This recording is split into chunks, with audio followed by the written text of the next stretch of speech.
نحمده ونصلي ونسلم على رسوله الكريم اما بعد فاعوذ بالله من الشيطان الرجيم ببركة بسم الله الرحمن الرحيم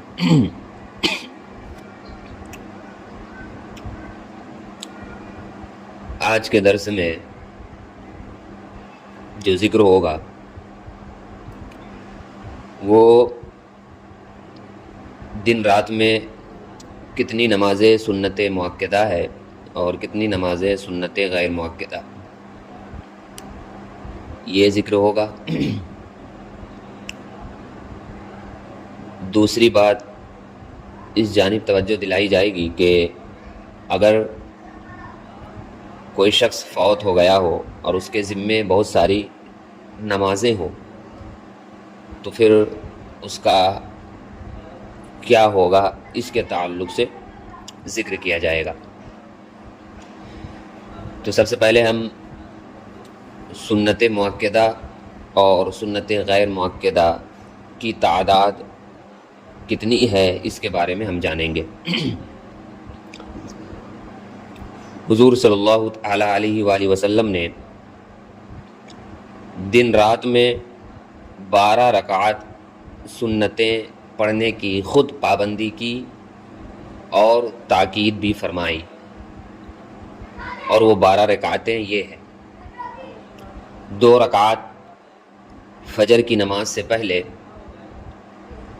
4 رکعات ظہر کی نماز سے پہلے اور 2 رکعات ظہر کے بعد، 2 رکعات مغرب کے بعد اور 2 رکعات عشاء کے بعد۔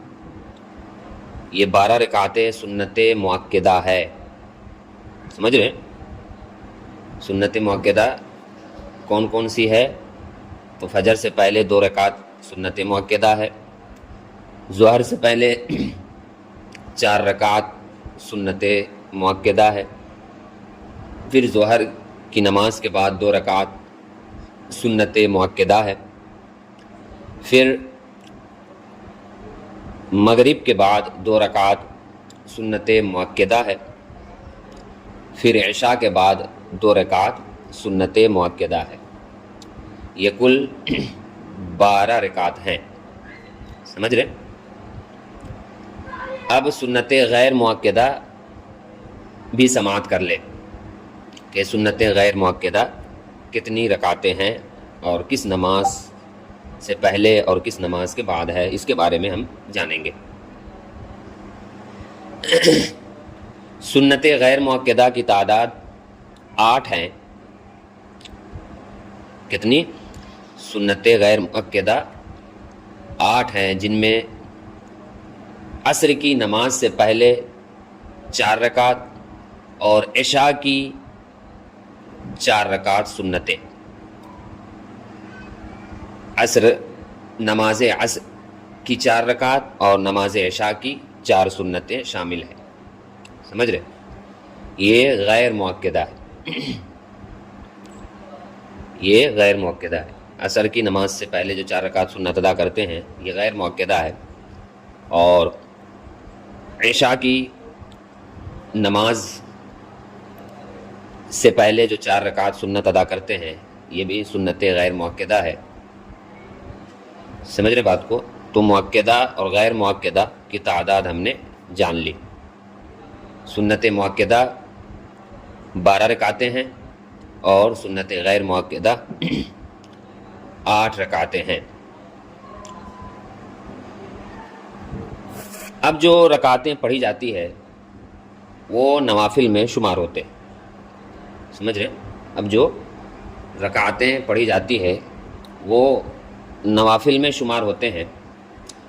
جیسے عشاء کی نماز میں جتنی رکعتیں ہیں فرض سنت واجب ملا کے وہ 17 رکعتیں۔ کتنی رکعتیں؟ 17 رکعتیں۔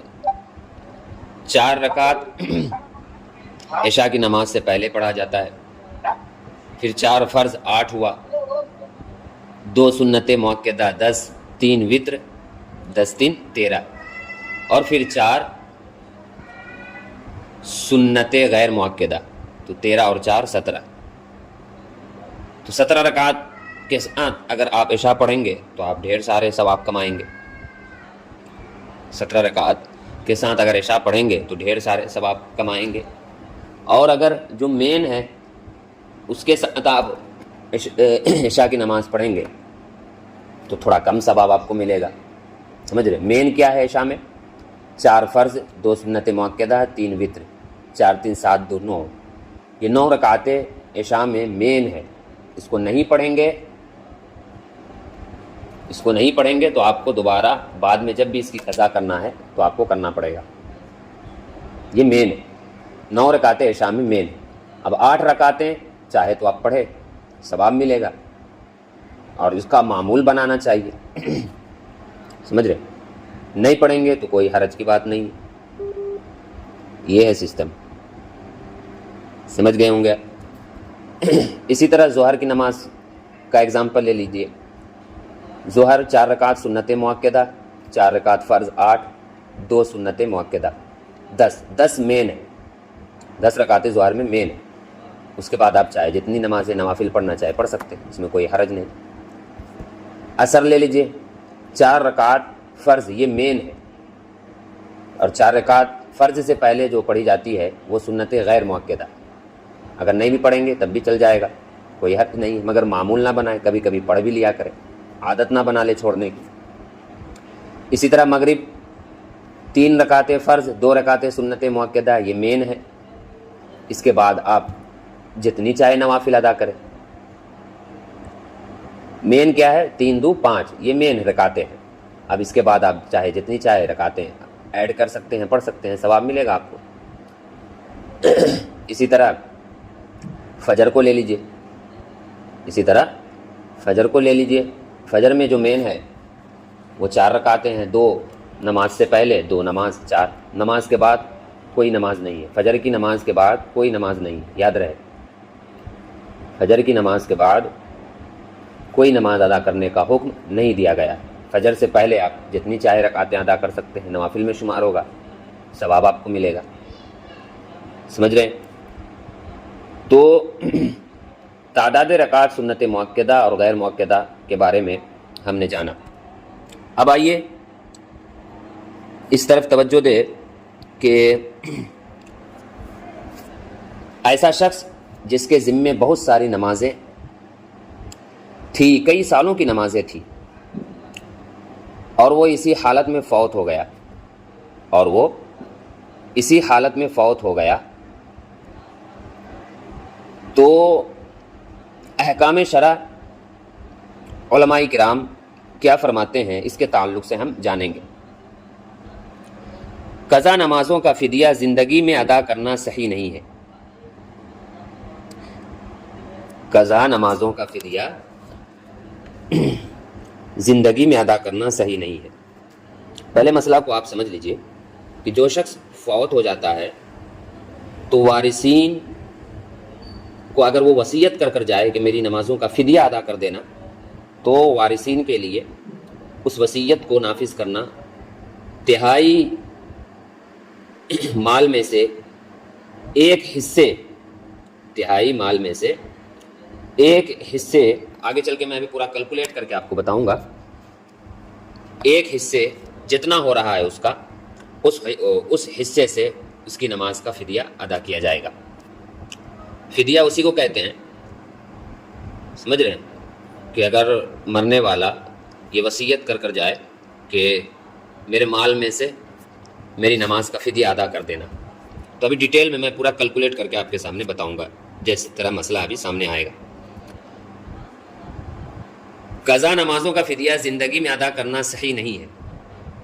ابھی کوئی مرا ہی نہیں ہے اور وہ چاہتا ہے کہ میری جتنی نمازیں قضا ہوئی ہے میں اس کا فدیہ ادا کرنا چاہتا ہوں، تو اس کا یہ فدیہ صحیح نہیں ہوگا، کیونکہ فدیہ ادا کرنے کے لیے موت یعنی اس کا مر جانا یہ کنڈیشن ہے، شرط ہے. قضا نمازوں کا فدیہ زندگی میں ادا کرنا صحیح نہیں ہے، بلکہ زندگی میں قضا نمازوں کو ادا کرنا ہی لازم ہے. یعنی فوت شدہ نمازوں کا فدیہ اور کفارہ یہی ہے کہ ان نمازوں کو ادا کیا جائے، اور ادا کرنے کے بعد تاخیر کی وجہ سے جو گناہ ہوا ہے اس سے توبہ کرنا بھی ضروری ہے۔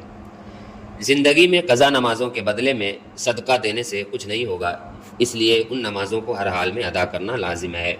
وہی مسئلہ جو آپ کے سامنے کہ زندگی میں اپنی نماز کا فدیہ ادا کرنا صحیح نہیں ہے، اپنی نماز کو ادا کرنا یہ آپ پر لازم اور ضروری ہے۔ یہ ہے مسئلے کا خلاصہ۔ لیکن اگر کوئی شخص ایسی حالت میں مر گیا اور اس کے ذمے قضا نمازیں رہ گئی اور وہ زندگی میں ان کو ادا نہ کر سکا تو اب موت کے بعد اس کا فدیہ دینا جائز ہوگا۔ فقہا نے اس کو روزوں پر قیاس کیا ہے کہ اگر کوئی شخص بیماری سے عاجز ہو کر روزہ نہ رکھ سکتا ہو اور مرنے سے پہلے اس کو صحت یابی کی امید بھی نہ ہو تو شریعت نے اس کو ایسی حالت میں زندگی میں ورنہ مرنے کے بعد فدیہ دینے کی اجازت دی ہے۔ سمجھ رہے؟ ایک مسئلہ یہاں پر ذکر ہو رہا ہے، وہ مسئلہ یہ ہے کہ ایک ایسا بیمار شخص ہے کہ اگر وہ روزہ رکھے گا تو وہ ہلاک ہو سکتا ہے، اس کی بیماری بڑھ سکتی ہے، اس کی جان جا سکتی ہے۔ ایسے بہت سارے بیماری ہوتے ہیں جس میں کنٹینیو دوا وغیرہ لینا پڑتا ہے، اگر دوا نہیں لیں گے تو پھر بیماری بڑھ جائے گا وغیرہ، بہت ساری ایسی بیماریاں ہوتی ہے۔ تو وہی مسئلہ ہے کہ ایک ایسا شخص جو کنٹینیو بیمار رہتا ہے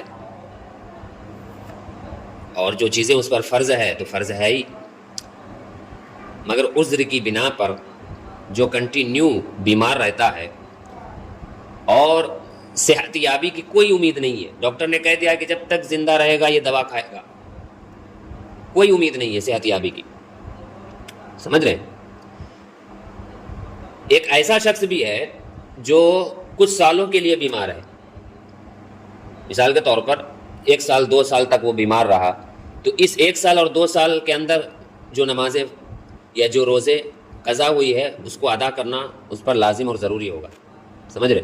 مگر ایک ایسا شخص ہے جو کنٹینیو بیمار رہ رہا ہے، صحت یابی کی کوئی امید ہی نہیں ہے، اچھا ہونے کی کوئی امید ہی نہیں ہے، ڈاکٹر نے یہ کہہ دیا ہے کہ ہمیشہ یہ دوا ہی پر چلے گا، جس دن دوا بند اس دن اس کی آنکھیں بند، تو ایسے شخص کو شریعت نے یہ اجازت دی ہے، حکم دیا ہے کہ وہ اپنے روزوں کا فدیہ ادا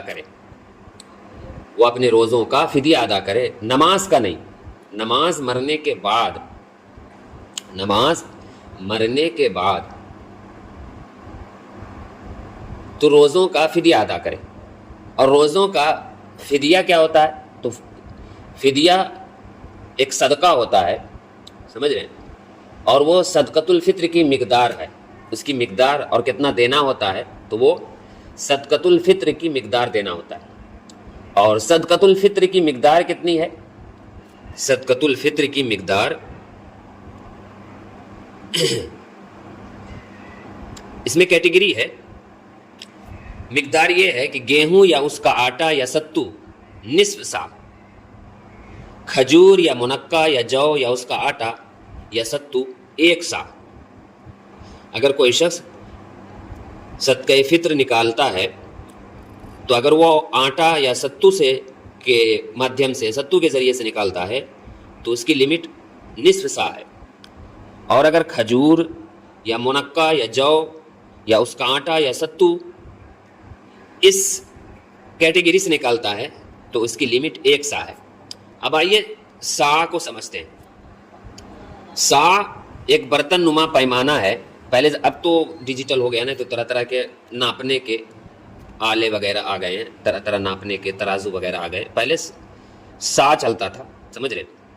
سا ایک برتن نما پیمانہ تھا جس میں کسی چیز کو ڈال کر ماپا جاتا تھا، یعنی پہلے سے ہی ایک برتن نما ہوتا ہے، ابھی بھی دیکھیں گے آپ دودھ وغیرہ لیں گے تو پہلے سے ہی ماپا ہوا رہتا ہے، اور پھر اس میں دودھ بھر کے آپ کو دے دیتا ہے 1 لیٹر آدھا لیٹر، اس طرح، سمجھ رہے؟ اسی طرح برتن ہوا کرتا تھا، اور اس کا وزن 3 کلو 840 گرام بنتا ہے۔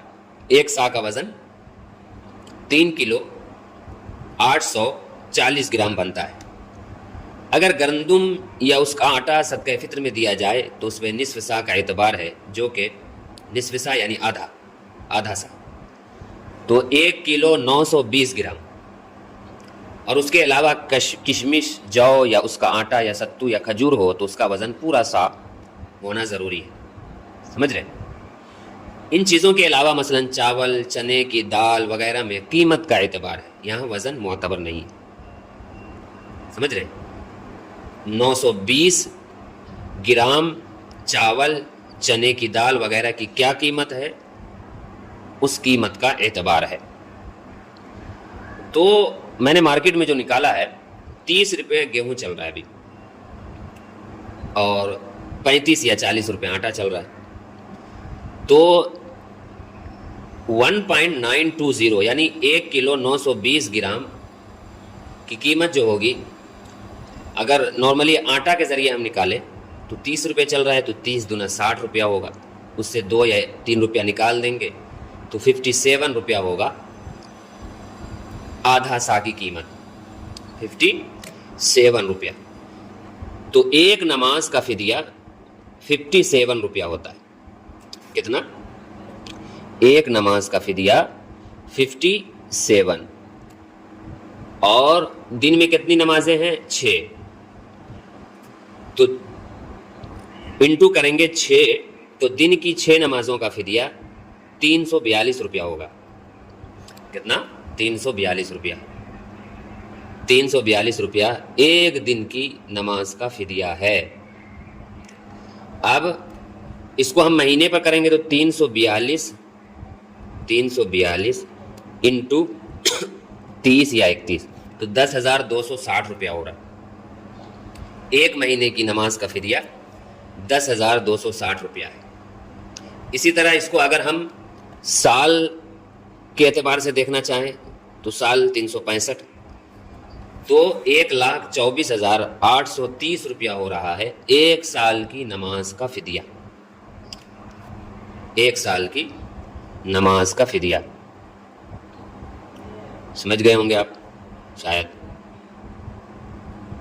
تو یہ پورا کیلکولیٹ کر کے میں نے آپ کے سامنے رکھ دیا ہے۔ اب مسئلے کی طرف آتے ہیں۔ اب تو سمجھ گئے ہوں گے، آپ حضرات خود بھی کر سکتے ہیں۔ اگر کوئی شخص ایسی حالت میں مر گیا اور اس کے ذمے قضا نمازیں رہ گئی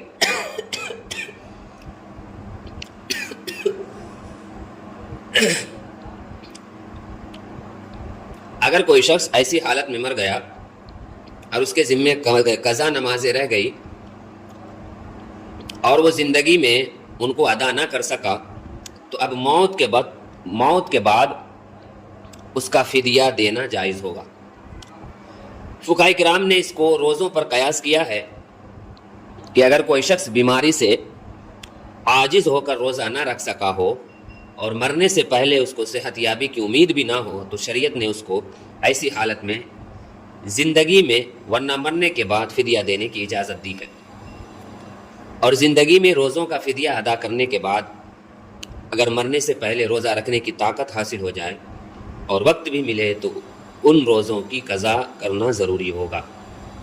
سمجھ رہے ہیں؟ یہاں بھی ایک مسئلہ ذکر کیا جا رہا ہے کہ ایک ایسا شخص کہ اچانک وہ صحیح ہو گیا،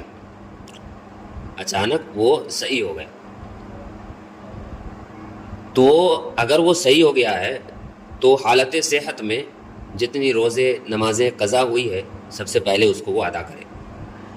ایسا نہ ہو کہ میں بیمار ہوں، اب میں پیسے والا ہوں تو میں فدیہ دے دوں گا، نہیں، حالت صحت میں وہ ان نمازوں اور ان روزوں کی قضا کرنا اس پر لازم ہوگا۔ یہ بیان کیا جا رہا ہے، سمجھ رہے؟ اور وقت بھی ملے تو ان روزوں کی قضا کرنا ضروری ہوگا، اور فدیہ ادا کرنا باطل ہو جائے گا، فدیہ ادا کرنا اس کا باطل ہو جائے گا، مانا نہیں جائے گا۔ تو جس شخص کی بیماری یا کسی عذر کی وجہ سے نمازیں رہ گئی ہو اور وہ مرتے دم تک اس کو ادا نہ کر سکا، تو اب وہ مرنے سے پہلے وصیت کر جائے۔ کیا کر جائے؟ وصیت کر جائے، اپنے آل و اولاد کو بول دے کہ بھائی میرے ذمے اتنی نمازیں قضا ہے، آپ لوگ اس کا فدیہ ادا کر دینا۔ یہ وصیت کہلاتا ہے۔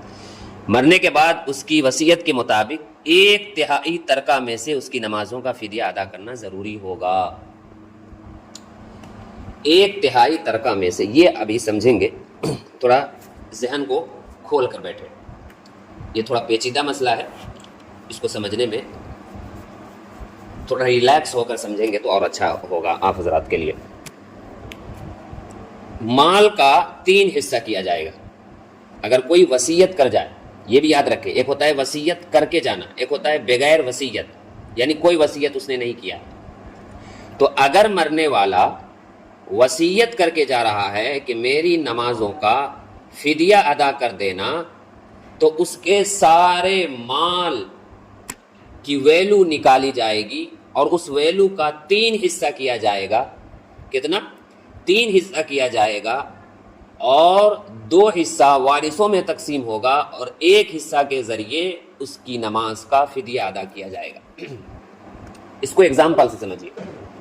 اگر کوئی شخص ہے نا مر گیا اور اس نے وصیت کیا کہ میری نمازوں کا فدیہ ادا کر دینا میرے مال میں سے، اور اس کے پاس 10 لاکھ کی پوری پراپرٹی تھی، گھر، زمین، کیش وغیرہ ساری چیزوں کو ملا کر 10 لاکھ کی پراپرٹی تھی اس کے پاس. کتنے؟ 10. تو اس 10 لاکھ کی پراپرٹی کا 3 حصہ کیا جائے گا. 10 لاکھ کی پراپرٹی کا 3 حصہ کیا جائے گا. تو 10/3 تو کتنا آ رہا ہے؟ 3.33. 3.33. اس کو لاکھ میں کریں گے تو اچھا رہے گا. 1 2 سینکڑا ہزار 10,000 لاکھ.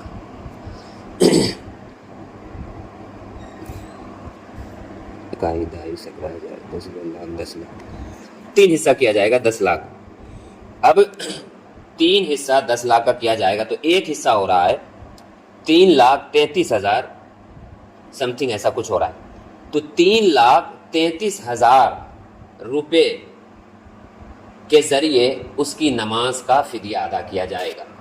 پورے مال کا فدیہ ادا نہیں کیا جائے گا، یہ بھی یاد رکھیں. پورے مال کا فدیہ ادا نہیں کیا جائے گا. اگر اس نے وصیت کی ہے کہ میرے مال میں سے میری نماز کا فدیہ ادا کر دینا، تو پورے مال کا فدیہ ادا نہیں کیا جائے گا، بلکہ مال کا 3 حصہ کیا جائے گا، 2 حصہ وارثوں میں تقسیم کیا جائے گا، اور 1 حصہ کے ذریعے جتنا ہو سکے، جتنی نمازیں کا فدیہ وہ اس 1 حصے میں فدیہ دیا جا رہا ہے، اس 1 حصے کے ذریعے فدیہ ادا کیا جائے گا. یہ ہے مسئلہ. سمجھ گئے ہوں گے، امید کرتے ہیں انشاءاللہ. دوسرا مسئلہ وصیت کے تعلق سے یہ ہے کہ اگر کوئی شخص اس حال میں مرا کہ اس نے وصیت نہیں کی تھی، وصیت کی تھی تو 1/3 مال میں سے 1 حصہ، یعنی 1.3 3 حصہ میں سے 1 حصہ کے ذریعے وصیت نافذ کی جائے گی. اور اگر وصیت نہیں کی تھی تو ایسی صورت میں کیا حکم ہوگا؟ تو ایسی صورت میں حکم یہ ہے کہ اگر وصیت نہ کی ہو تو اولاد اگر مل کر، جتنے وارثین ہیں، وارثین اگر مل کر فدیہ ادا کرنا چاہے تو کرے، ورنہ نہیں کرنا چاہے تو نہیں کرے. سمجھ رہے؟